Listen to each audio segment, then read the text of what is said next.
আসসালামু আলাইকুম বন্ধুরা। কেমন আছেন সবাই?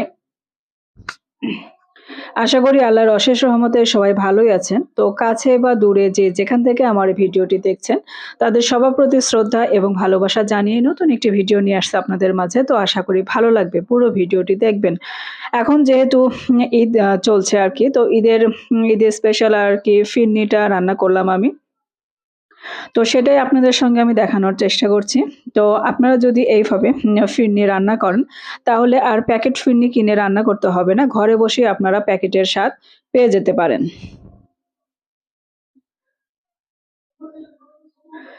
আর ঘরের তৈরি এই ফিরনি যদি অতুলনীয় স্বাদের হয় তাহলে মন্দ হয় না।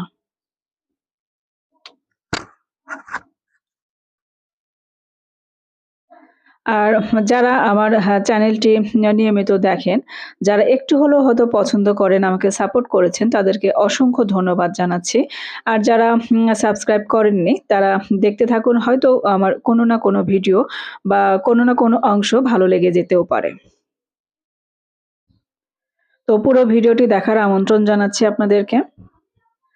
তো ফিরনিটা রান্না করার জন্য আমি আজকে নিয়েছি ৩ লিটার পরিমাণে দুধ। ৩ লিটার দুধ দিয়ে আমি আজকে একটু বেশি পরিমাণে ফিরনিটা রান্না করব। আর এখানে আমি চাউল নিয়েছি ১ কাপ পরিমাণে। ১ কাপ পরিমাণে চাউল আমি আগে থেকে একটু পানি দিয়ে ভিজিয়ে রেখেছিলাম। সেই ভেজানো চাউলটা এই যে দেখতে পাচ্ছেন ব্লেন্ডারে আমি একটু ব্লেন্ড করে নিয়েছি। মানে এমনভাবে ব্লেন্ড করবেন যেন একবারে মানে আটা না হয়ে যায়।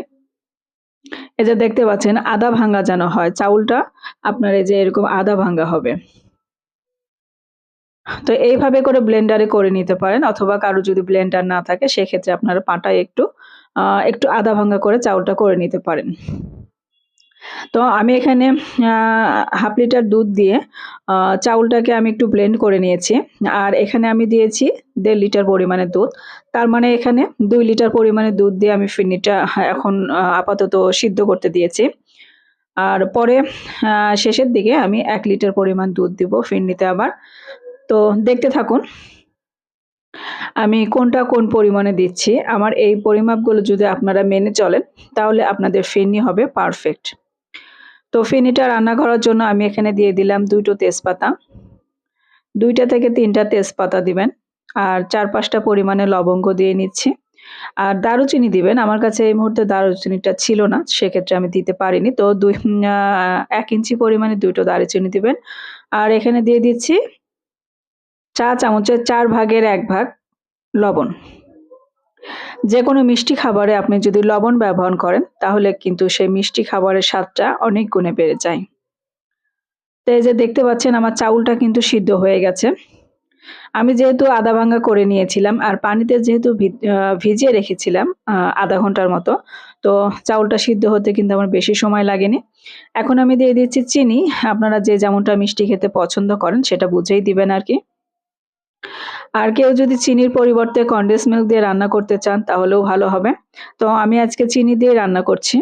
কনডেন্স মিল্ক দিয়ে এর আগে আমি রান্না করেছিলাম এবং পরবর্তীতে আবার যখন রান্না করব তখন আপনাদেরকে দেখাবো। তো আমি কিন্তু এখানে চিনি এবং কনডেন্স মিল্ক ২ টো দিয়েই রান্না করছি।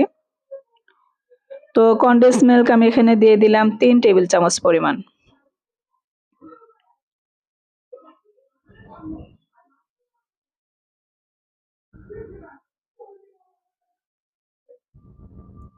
তো আজকে আমি পায়েসটা ফিরনিটা রান্না করছি। চিনি এবং কনডেন্স মিল্ক দুটোর সমন্বয়ে। আর এই যে আপনাদেরকে যে আমি বলেছিলাম যে ১ লিটার দুধটা আমি পরে দেবো। তো এই যে ১ লিটার দুধটা কিন্তু আমি এখন দিয়ে নিলাম। এখন দিয়ে নেওয়ার পরে আমি একটু নাড়াচাড়া করে নেব। মানে কাঁচা দুধ যেহেতু দিয়েছি তাহলে একটু বলক ওঠা পর্যন্ত অপেক্ষা করব। তো আমি এখন একটু বলক তুলে নিব। আর এই যে বাটিতে আমি বেটে রেখেছিলাম কাজু বাদাম এবং কাঠবাদাম। অর্থাৎ ১০ টা কাজু বাদাম আর ১০ টা কাঠবাদাম আমি একসঙ্গে বেটে রেখেছি। বেটে রাখার পরে সেটা কিন্তু আমি এখন দিয়ে দিলাম। মানে ফিরনির লাস্ট পর্যায়ে আরকি। তো এখন একটু বলক ওঠা পর্যন্ত আমি অপেক্ষা করব। বলকটা উঠে গেলেই আমি নামিয়ে নেব আরকি। তো আপনারা যদি এইভাবে ফিরনিটা রান্না করেন তাহলে কিন্তু অতুলনীয় স্বাদের হবে এবং যাকে খাওয়াবেন তারা কিন্তু সবাই প্রশংসা করবে। আর সাদা এলাচের গুঁড়া দিয়ে দিচ্ছি। আমি যেহেতু গোটা সাদা এলাচ আমি দেইনি, সেক্ষেত্রে আমার যেহেতু গুঁড়া ছিল তো গুঁড়াটাই দিলাম আরকি। সাদা এলাচ গোটা দিলে দাঁতের নিচে পড়ে অনেক সময় খারাপ লাগে। তার জন্য আমি গোটা দেইনি। আর আপনারা যদি এখানে গুঁড়া ব্যবহার না করতে চান তাহলে আপনারা ৫ থেকে ৬ টা পরিমাণে সাদা এলাচ মুখটা একটু ফাটিয়ে দিবেন যেন এর সুঘ্রাণটা ফিরনির ভিতরে বের হয়ে আসে।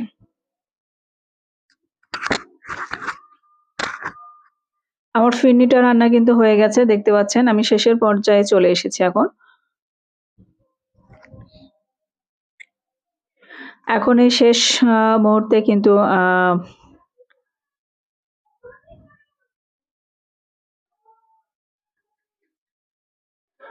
আর আমি ঘি দিয়ে দিচ্ছি শেষ মুহূর্তে।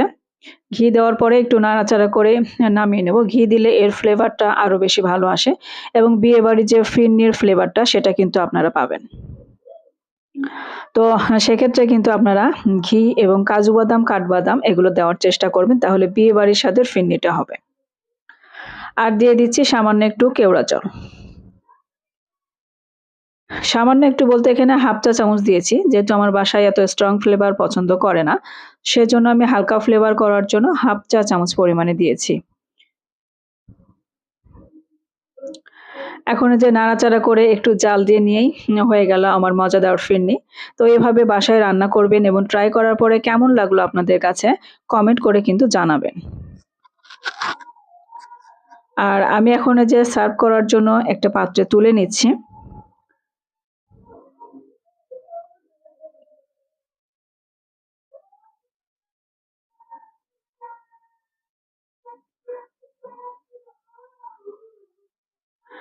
আর এই ফিরনিটা রান্না করার জন্য আপনারা কিন্তু অবশ্যই কালো জিরার যে পোলার চাউলটা আছে সেটা ব্যবহার করবেন বা নরমাল যেকোনো পোলার চাউল দিয়ে রান্না করা যাবে। তবে পোলার চাউলটা যদি ভালো হয় তাহলে আপনার ফিরনির স্বাদটাও কিন্তু অনেকটা ভালো আসবে। তো সবাই ভালো থাকবেন, সুস্থ থাকবেন আর এরকম মজার, মজার রান্নাগুলো দেখবেন এবং বাসায় ট্রাই করবেন। ট্রাই করার পরে কেমন লাগলো আপনাদের কাছে কমেন্ট করে কিন্তু জানাতে ভুলবেন না।